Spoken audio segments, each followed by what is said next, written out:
Hai, selamat datang Sobat OSI di segmen terbaru kami, Si Bunting, investasi uang Itu penting.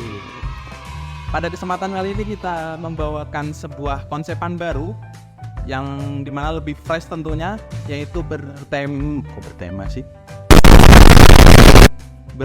bertipe podcast, dimana saya sendiri Robin Iza. Saya sendiri jurnalis Pratama, Kami dari KSP Monet. KSPM UNED. Apa tuh KSP Monet? Kelompok studi pasar modal yang berada di FEB UNED. Uy, mengerikan. Betul sekali. Terus pada kesempatan kali ini kita juga diberikan amanah oleh Taufik kita, yaitu Kepala DI, yaitu Mas Saufi, sebenarnya kami meminta terima kasih kepada Mas Saufi yang telah memberikan kesempatan kepada kami untuk membuat konten podcast seperti ini. Dan juga kita dibantu oleh CEO Humas kita, yaitu Pinasti. Terima kasih Mbak Benasri. Terima kasih kepada Ibu Pinasti. Kita lanjut kepada, tidak lupa bahwa KSPM ini juga diketuai oleh Ketua Umum kita, yaitu Ahmad Hidayatullah, dan juga Ibu Pembina kita, yaitu Ibu Intan. Terus untuk kesempatan kali ini kita tuh mau membahas apa sih Mas Iden? Kita sekarang mau ngebahas tentang headline yang sedang marak di kalangan anak muda khususnya. Apa itu? Mengenai investasi. Nice. Dan kesempatan kita pada kali ini yaitu tema besarnya yaitu psikologi anak muda dalam dunia investasi. Pada kesempatan kali ini kita akan mengusung tema besar, yaitu tadi investasi di dunia anak muda, di mana anak muda ini cenderung ceroboh dan asal-asalan dalam memasuki dunia investasi, mulai dari kecerobohan tidak menganalisis keuangan, terus tidak belajar tentang teknikal, fundamental, dan dimana anak muda itu cenderung memilih jalur yang instan kan? Ya benar sekali. Rata-rata anak muda di zaman sekarang ini kan melewati konten-konten di media sosial. Banyak konten kreator yang flexing ya. Iya, flexing tuh.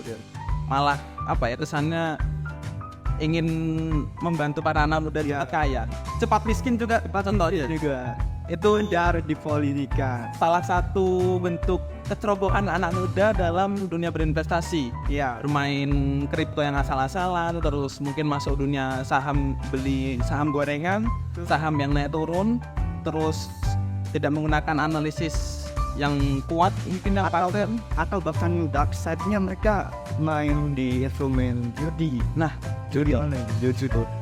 ketika teman-teman di kos gitu misalkan, atau dikontrakan teman-teman, ayo makan yang enak dong, aku tapi kehabisan buah-buahan nih. Terus ya temenmu datang, nih ada buah Anda, pecah semangka. Nah, itu adalah contoh salah satu instrumen investasi yang salah dan sangat tidak dianjurkan, karena judi itu haram. Ya, Judi itu sebuah kejahatan besar, karena itu akan membawa ke sebuah malapetaka yang jauh lebih besar lagi. Tentunya pada kesempatan kita di sini kan kita tidak jauh hidup di dunia perkampusan, dunia masyarakat yang luas sekali. Dan apa sih contoh-contoh fenomena yang sedang terjadi di kehidupan mahasiswa?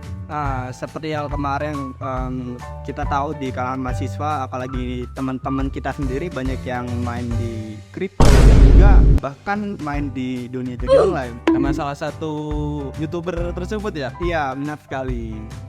itu apa ya, termasuk tidak mengajarkan fundamental secara baik ya. Mereka mengajarkan cara menghasilkan uang tapi dengan cara yang instan tanpa memperhatikan aspek-aspek yang lain seperti aspek fundamental dan aspek manajemen risiko yang harusnya itu penting dalam berinvestasi. Contoh mungkin di sini ada salah satu teman saya yang ini tidak patut dicontoh. Itu dia habis menggunakan Vespa teman saya, dia tabrakkan Vespa itu dan menggunakan uang pinjol untuk judi. Wah, untuk menghasilkan pundi-pundi agar bisa servis. Itu salah satu bentuk yang harap. Iya. Salah satu bentuk yang Harus tidak. waspada teman-teman ya, jangan sembarangan dalam melakukan suatu investasi. Kita harus tahu kondisi finansial kita sendiri dan kita harus mengetahui manajemen risiko ke depannya. Kita harus bagaimana dalam mengelola kondisi fundamental kita ketika kita memilih salah satu instrumen investasi itu sendiri. Karena pada dasarnya semua kegiatan yang akan kita lakukan ke depannya itu selalu ada tindak tanduk atau resiko yang akan selalu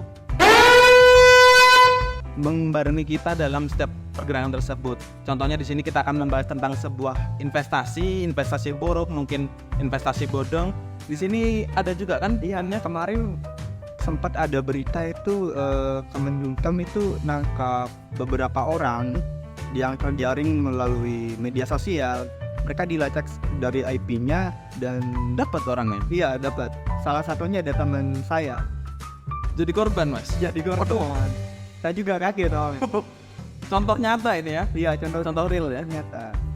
Di sini kita ada undang-undang mengenai penyalahgunaan investasi. Mungkin ada orang yang ayo kita judi agar kita lebih cepat kaya. Di sini yaitu di pasal 492 UU nomor 1 tahun 2023 KUHP baru menyatakan bahwa Setiap orang jangan langsung menguntungkan diri sendiri atau orang lain secara melawan hukum dengan memakai nama palsu ataupun kedudukan palsu, menggunakan tipu daya muslihat atau rangkaian kata bohong, menggerakkan orang supaya menyerahkan suatu barang, memberi uang, membuat pengakuan dan juga menghapus peluang, dipidana karena menipu dengan biaya penjara paling lama 4 tahun atau pidana denda paling banyak kategori 5 yaitu 500 juta rupiah. Berarti ya ini kan udah salah satu contoh yang kita ambil ini ya asal lampu seperti contohnya Doni Salmanan, ya Indra Kents. Murah banget itu kan. mungkin buat mereka itu 500 juta hal yang mudah. dana. Tapi untuk masyarakat Awal kelas bawah gitu yang termakan hoax dari Indra Kents, mungkin seperti tabungan hajinya digunakan untuk investasi yang tidak pasti tentunya. karena dijelaskan juga bahwa setiap orang yang ingin menguntungkan diri sendiri atau orang lain secara melawan hukum, di sini melawan hukum bisa membohongi, menggunakan nama palsu tadi kan, terus menggunakan kedudukan palsu seperti Indra Kents menggunakan kedudukan palsu sebagai seseorang yang kaya, branding image-nya.